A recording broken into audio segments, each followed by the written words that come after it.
Então, 20 anos de pesquisa e os cientistas chegaram à conclusão: própolis realmente é bom para gripe, resfriado e também mais outros benefícios. Agora, o que deixou a gente bastante tranquilo é que a gente pode falar, Mari, a própolis ou o própolis. Além da descoberta que o própolis ou a própolis brasileira é melhor do que a própolis ou própolis europeu, como mostra pra gente a Ellen Sacconi. Se lhe oferecessem um pedaço de resina para comer, ia parecer meio estranho, né? Mas as gotas desse vidrinho certamente alguém já lhe recomendou. Nos dois casos, estamos falando de própolis. A cera é a forma natural desse alimento que muita gente diz que faz bem para a garganta. Esse costume de tomar própolis para a saúde é antigo. Alguns pingam direto na boca, outros preferem assim misturado em água. Mas será que própolis tem mesmo o efeito desejado? Pesquisadores da USP e da Unicamp estudam juntos há mais de 20 anos as substâncias contidas nessa resina das abelhas. A resposta é sim, faz bem para o nosso corpo. Só que uma descoberta recente surpreendeu até mesmo cientistas. Nós encontramos a atividade antioxidante, quer dizer, anti-envelhecimento. Nós encontramos também a atividade anti-inflamatória e atividade antimicrobiana, antibiótica.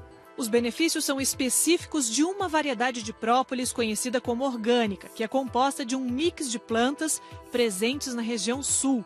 O professor da Exalc, Escola de Agricultura da USP, explica que na natureza as abelhas produzem a própolis nas áreas externas das colmeias, para proteger da luz e manter a temperatura. Só que junto dos favos elas têm uma função biológica antimicrobiana.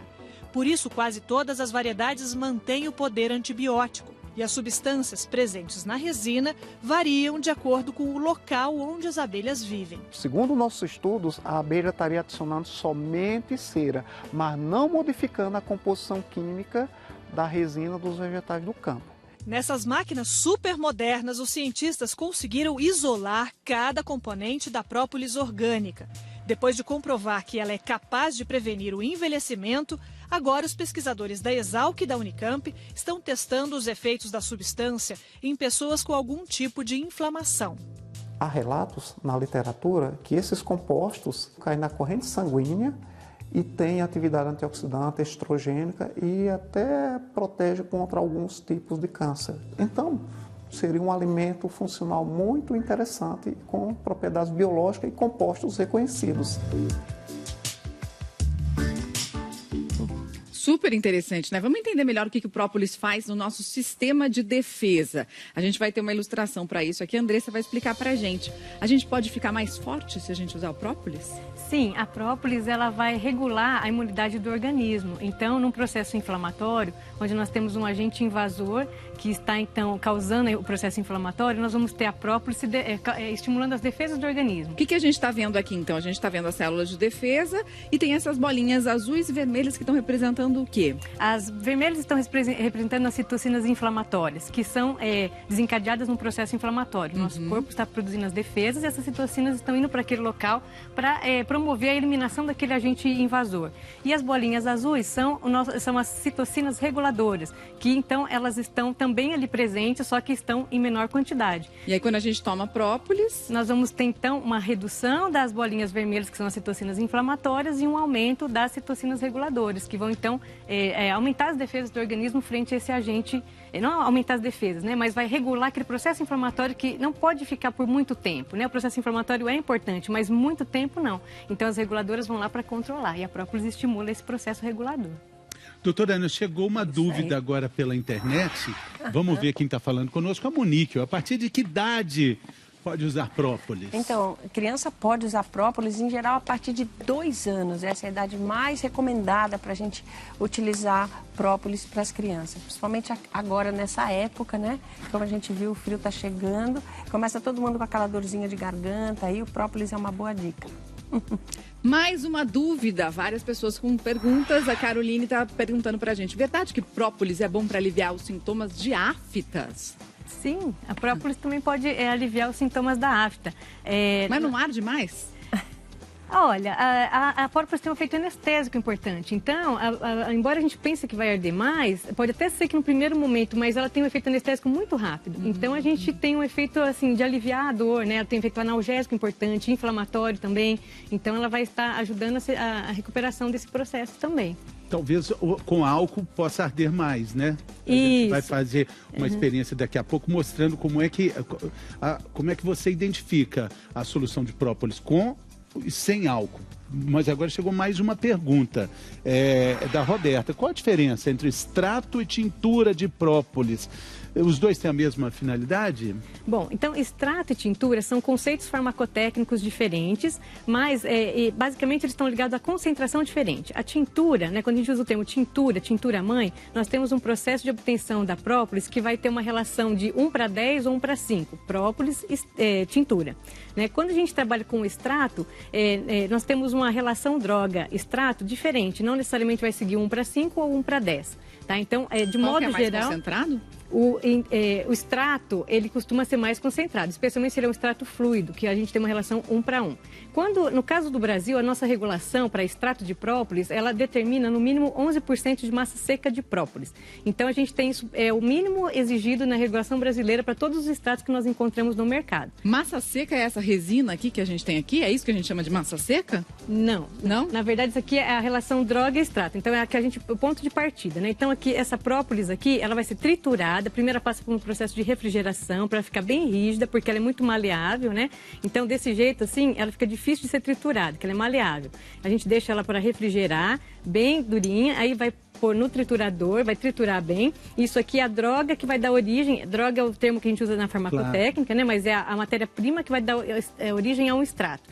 Então, no caso, uma tintura, nós vamos usar 10 gramas dessa matéria-prima para 100 de solução hidroalcoólica final. No caso de um extrato, isso aqui, essa relação droga-extrato ou própolis-extrato vai ser diferente. De modo que a gente tenha no final, no líquido final, e a gente evaporar todo o solvente, nós vamos ter 11% de própolis lá, matéria ativa. Aqui não é totalmente ativa, ela tem resinas, ceras, coisas que não serão absorvidas no organismo. Agora, só para a gente entender melhor, do ponto de vista do consumidor, faz diferença para a saúde usar tintura ou extrato? Então, ele não vai encontrar para comprar no produto final uma tintura. A tintura. No que a gente acha nas farmácias é o extrato. Isso. A tintura ela é usada numa farmácia de manipulação, por exemplo, para manipular uma série de outros produtos. Para misturar com outras coisas. Isso. Então, tá tudo certo, a gente vai achar na farmácia o extrato. Aquilo mesmo. É o que está valendo mesmo, né? Mais dúvida. Agora é a Daniele. Como amenizar o sabor do própolis para as crianças? Então, o própolis, as crianças normalmente, elas não gostam do própolis porque ele tem aquele gosto mais amarguinho, né? E uma dica, gente, importante, a gente está vendo que o própolis, em algumas apresentações, tem um veículo alcoólico. Isso para criança é contraindicado, né? Então a gente pode misturar o própolis com um pouquinho de mel, por exemplo, e dar para as crianças. Aí fica bem mais saboroso. Mel também ajuda na tosse? Ajuda na tosse, então, tudo das abelhas. Tem mais uma dúvida. Vamos ver quem é que está falando com a gente. A Natália. O própolis tem o mesmo efeito misturando, por exemplo, no suco? Perde alguma característica se misturar no suco? Não perde. Inclusive, se for um suco de laranja, onde a gente tem a presença da vitamina C, é muito benéfico, né? Existem estudos clínicos feitos, inclusive, na pediatria, com 350 crianças, onde foi administrado própolis e vitamina C e uma outra planta equinácea. Então, a vitamina C, o suco de frutas, não inibe a atividade da própolis. Pelo menos não foi ainda nada demonstrado na literatura a esse respeito. Uma dica só, gente, quando mistura, a criança tem que tomar tudo, né? Porque se deixar um pouquinho do suco, tá deixando um pouquinho do própolis ali também. Ele vai pro fundo. Vai pro fundo, exatamente. Então, põe um pouquinho de suco, põe o própolis e tudo bem. Mais dúvida, agora é Diana. A minha filha é alérgica à picada de abelhas. Olha, pode usar própolis? Tem a ver? Pode usar o própolis sim, porque não tem a ver, tá? O veneno da abelha é diferente do própolis e do mel, do produto da abelha. Então, quem tem alergia, por exemplo, à picada de abelha, também pode comer mel, que não tem problema. A gente está falando desse uso do própolis que as pessoas mais fazem, que é para garganta, quando a gente está com a tosse. Doutora Ana. Perguntei para a doutora Ana se ela usa própolis. Ela usa. Gente, essa época começou. Tô levando as tossidas na cara o dia inteiro. Na cara, não tem jeito de escapar, né, doutora Ana?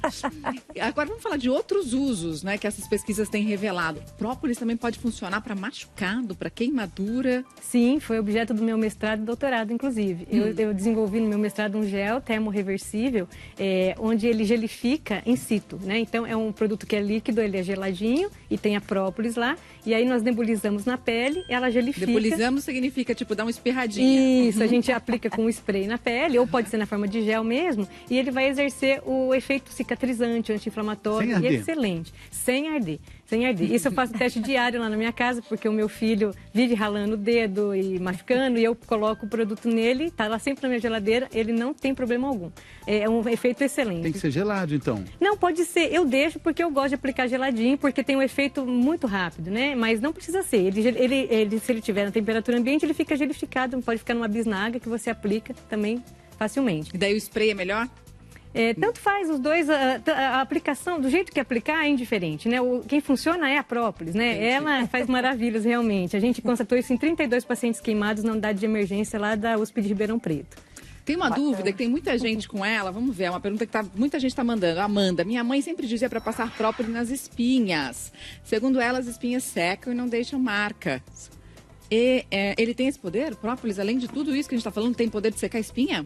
Tem, porque é um processo inflamatório e microbiano, né? Então, a própolis, assim, diversos estudos já foram publicados sobre a atividade antimicrobiana da própolis. Muitos, milhares de trabalhos. Cicatrizante, anti-inflamatório. Então, ali nesse processo inflamatório infeccioso, ela vai secar. A própolis, você vai aplicar, ela vai secar, sim. A gripe, especificamente, desses efeitos, quanto tempo antes a gente tem que tomar própolis para se prevenir? Nós recomendamos que a pessoa faça já um uso preventivo, pode estar tomando de 1 mês a 2, 3 meses, assim, quando a pessoa está com a imunidade baixa. Todo dia? Pode tomar todo dia, só que aí a gente recomenda para adultos, por exemplo, 30 gotas diluídas em um pouquinho de água, ou um suco, por exemplo, né, uma vez ao dia. E aí ela vai estar dando uma ajuda aí para o organismo dela. Não há necessidade de ficar por longos períodos, né? Esse tempo já é suficiente para dar uma boa equilibrada. Agora, quando a pessoa já está gripada, resfriada, com algum problema já agudo, aí a gente recomenda a dose que a maioria dos estudos clínicos que já foram realizados demonstra, cerca de 500 miligramas de própolis massa ativa por dia, que vai dar cerca de 30 gotas, 3 a 4 vezes ao dia, né? Sendo mais exato. 30 gotas, 4 vezes ao dia. Isso. E como a doutora Ana falou, as crianças não podem tomar própolis com álcool. Então, vamos mostrar aqui, a gente vai fazer uma demonstração para ver a diferença do que tem em veículo com álcool e do que não tem. Esse daqui eu sem álcool. Não tem. Isso. Então, a gente vai misturar aqui no copo e aquele ali tem, o que ela está colocando agora. A cor é bem diferente, né? E se a gente misturar, a gente vai ver que na hora que a gente puxa a colher, vou puxar essa daqui primeiro, ó, não sai nada na colher, né? E essa fica bem, não quer dizer, não gruda, né? E esse daqui eu vou pingar na colher, a gente vai ver a diferença na hora aqui, porque às vezes o Fernando tava falando, o própolis gruda, depois fica difícil até de lavar o copo e tal. Olha como ele fica mais, a colher já fica um pouco, então reflexo. O que gruda aqui. É o própolis com álcool, gruda mais, né? Gruda mais. Isso, porque na verdade é feito um processo tecnológico. A gente pega parte da própolis in natura e tritura ela, como eu tinha explicado, e faz um processo de extração hidroalcoólico. Nos dois casos aqui, nós temos a extração alcoólica, né, com uma mistura de álcool e água. E aí, então, nós passamos por um processo de maceração e percolação. E aí, então, nós temos o extrato. Aí ele vai ser padronizado naquela massa seca recomendada pela Ministério da Agricultura, que é no mínimo 11% de própolis. Só que acontece que, nesse caso, não se passou por um processo de retirada das ceras, né? Então ele fica com essa coisinha um pouco mais gosmentinha, por isso que ele fica leitoso, Então, na verdade, é esse processo isso aqui muda, né? Então, no aquoso, na verdade, a gente tem um processo tecnológico, cada empresa tem o seu processo, para retirar, então, as ceras e evaporar o álcool, né? Então, para você obter um extrato aquoso, você tem o extrato alcoólico, evapora todo o álcool e ressuspende ele em água por processos tecnológicos específicos que varia de acordo com cada empresa, cada pesquisador, cada tecnologia que foi desenvolvida. Só para a gente encerrar, mulher amamentando pode? Olha, não tem nada na literatura que não recomende mulheres que estão amamentando a tomar própolis. E gestante? Então, eu sou de uma linha que não recomenda nada para gestante, né? Então, assim, a literatura não tem nada feito para gestante, não tem nenhum estudo feito nesse sentido, né? Então, eu não costumo recomendar. Se a pessoa for tomar qualquer coisa, porque ela é desesperada e tal, entre tomar algo sintético, que tem uma série de efeitos adversos, eu recomendo tomar, então, o extrato de própolis no lugar de algo que seja um pouco mais arriscado. Bom, mas própolis não é remédio, embora sirva para tudo, menos para as gestantes, não é remédio. Não é remédio, né? A gente tem que entender isso. O programa passou também o aniversário da doutora Ana. Feliz aniversário. Tá vendo? Parabéns, doutora Ana. Obrigada, Foi sexta-feira obrigada. passada. Muitas Obrigado. felicidades. Obrigada, Andressa. Obrigada pela sua companhia. Se cuida. Vem aí a Fátima Bernardes, gente.